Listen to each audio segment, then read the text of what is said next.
Hi guys, നമ്മൾ പർച്ചേസിന് കറങ്ങാൻ ഇറങ്ങിയതാണ്.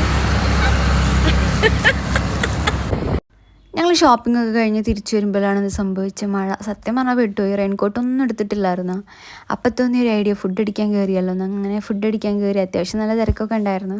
പിന്നെ ഞങ്ങൾ കുറച്ച് നേരം വെയിറ്റ് ചെയ്ത് അപ്പോഴത്തേക്കും ഞങ്ങളെ സാധനമൊക്കെ എത്തിക്കഴിഞ്ഞ് പിന്നെ ഞങ്ങൾ മക്ക അത് അടിച്ച് കയറ്റി. പിന്നെ അപ്പോഴത്തേക്കും പിന്നെ ഞങ്ങൾ മൊജിറ്റോസ് ഓർഡർ ചെയ്തിട്ടുണ്ടായിരുന്നു. പിന്നെ അതിന് വെയിറ്റ് ചെയ്ത് പോകൊണ്ടിരിക്കുകയായിരുന്നു. അങ്ങനെ ഞങ്ങൾ കുറച്ച് നേരം വർത്താനമൊക്കെ പറഞ്ഞിരുന്നപ്പോഴത്തേക്കും മഴയൊക്കെ ഒന്ന് കുറഞ്ഞ് കിട്ടിയിട്ടുണ്ട്. അപ്പോഴത്തേക്കും ഞങ്ങൾ മൊജിറ്റോസ് വന്ന് പിന്നെ അതിൻ്റെ ഒരു പ്രഹസനമായിരുന്നു. അതെടുത്തിട്ട് ഫോട്ടോ എടുക്കുക, വീഡിയോ എടുക്കുക, ഇതന്നെയായിരുന്നു പണി. ഒരു മൊജിറ്റോ വെച്ചിട്ട് ഞങ്ങൾ കിട്ടാവുന്നത്ര ഫോട്ടോസ് അവിടെ നിന്ന് എടുത്തു കൂട്ടിയിട്ടുണ്ടായിരിക്കും. പിന്നെ ആ കടക്കാരനെ വിചാരിച്ചിട്ടുണ്ടാവും ഇവർക്കൊന്നും പോകാനായില്ലേ. പിന്നെ അതൊക്കെ കഴിഞ്ഞ് പിന്നെ ഞങ്ങൾ മഴയൊക്കെ തുറന്നിട്ടുണ്ടായിരുന്നു. ഞങ്ങൾ വേഗം ഇറങ്ങി. അപ്പോഴാണ് നമ്മൾ പാരൻകേട് കണ്ടത്. സത്യം പറഞ്ഞാൽ ഒരു ബിരിയാണിയൊക്കെ അടിച്ചാലോ എന്നൊക്കെ വിചാരിച്ച്